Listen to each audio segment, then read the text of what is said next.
علیکم ورحمۃ اللہ وبرکاتہ. زه یم ستاسو ورور ستاسو ملګری ذیشان احمد. امید لرم ستاسو ملګري دي خبرې ټیک ټاک پیدا ژوند په موضوع سره به الله مخلره بابر اعظم حوالې سره ډېر زیات اپډیټس راغلي دي. بابر اعظم باندې څومره تنقید کېږي، بابر اعظم څومره چې کوم دی د هغې د فارم حوالې سره بابر اعظم ریسنټ میچ کې څومره تنقید شوی، څومره خلکو د هغې هیټر چې کوم دی سپورټس کړو.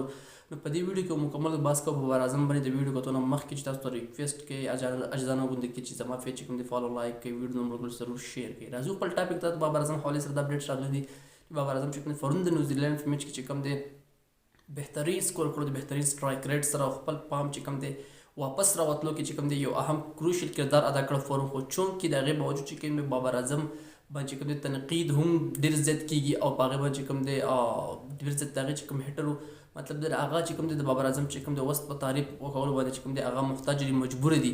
پرونی میچ کې بابر اعظم چې کوم نیوزیلینډ په میچ کې چې کوم دی مطلب 50 رنز چې کوم دی پلس رنزونه کړو. د هغې نه مخکې میچ کې چې کوم بابر اعظم چې کوم دی په اولني میچ کې هم 50 والي د بهترین سټرایک ریټ سره. خو د بدقسمتۍ نشر پاکستان چې هم نور څومره کلاډیان دي بیټرز دي، هغه چې کوم دی پاکستان د میچ لپاره مطلب ګټلو لپاره مطلب داسې یو کروشل یو اهم رولز نه ادا کړی. نو په دې وجه چې کوم دی بابر ډېر زیات مطلب کو تاسو وګورئ د انډیا یو چې کوم ویکران کو چې کوم جرنالست هغه وایي بابر اعظم یو بدقسمتي دی، یو بیډ لک دی بابر اعظم لپاره.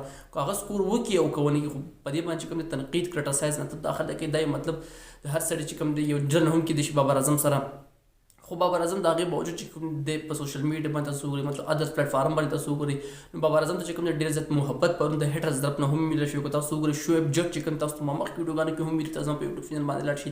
شعیب جټ چې کوم ډېر زیات یو سامان یو چې کوم تاسو وګورئ مطلب د ایروای باندې یو جرنالست تاسو وګورئ مطلب او بیا چې تاسو هغه وګورئ مطلب د سامان یو چې کوم دی مطلب د قادر خواجه چې کوم دی هغه هم مطلب د یو غیر جانبدار دی، مطلب داسې پوسټ کوي مطلب بابر اعظم حوالې سره ټیم حوالې سره. شعیب جټ چې کوم دی اوس چې کوم دی دا نیوزیلینډ کې دی.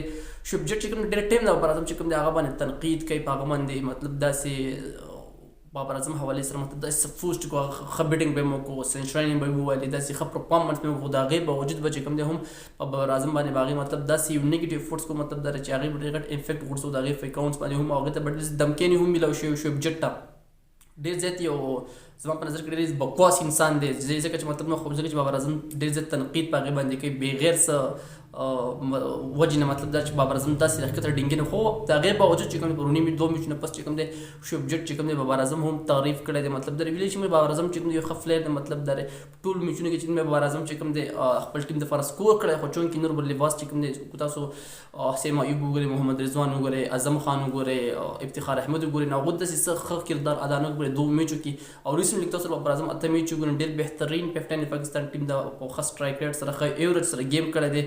او بابر اعظم چې کوم دی ریسنټ چې تاسو وګورئ مطلب بابر اعظم چې کوم دی انتهایی ماشاءالله ماشاءالله چې کوم دی مخکینی چې کوم د هغې او انفارم به په هغې کې لږ زوال مطلب راغی، لږ اپ اینډ ډاونز او ټپم شوی. نو اوس بېرته انفارم ته راغی د هغې چې کوم دی بېرته چرچې شروع شوې د کپتانۍ سره مطلب د لګېدو سره چې کوم دی. نو اوس ماشاءالله بابر اعظم چې کوم دی خپل پام کوم د هغې چې کوم کور ډرایو د هغې چې کوم فینس ډېر زیات خوښوي په دې وجه پروني میچ نه پس. خو چونکې بابر اعظم چې کوم دی خپل پام ته راغلی پاکستان ټیم باندې، چونکې اوس هم په ټیم کې داسې افراتفري یا داسې نور قصې په تاریخ چې کوم نور هم ډېر زیات روانې دي. انشاءالله الله دې خیر کړي. نو تر بلې ویډیو خپل ورځ انشاءالله ورکړي اجازه درلوي.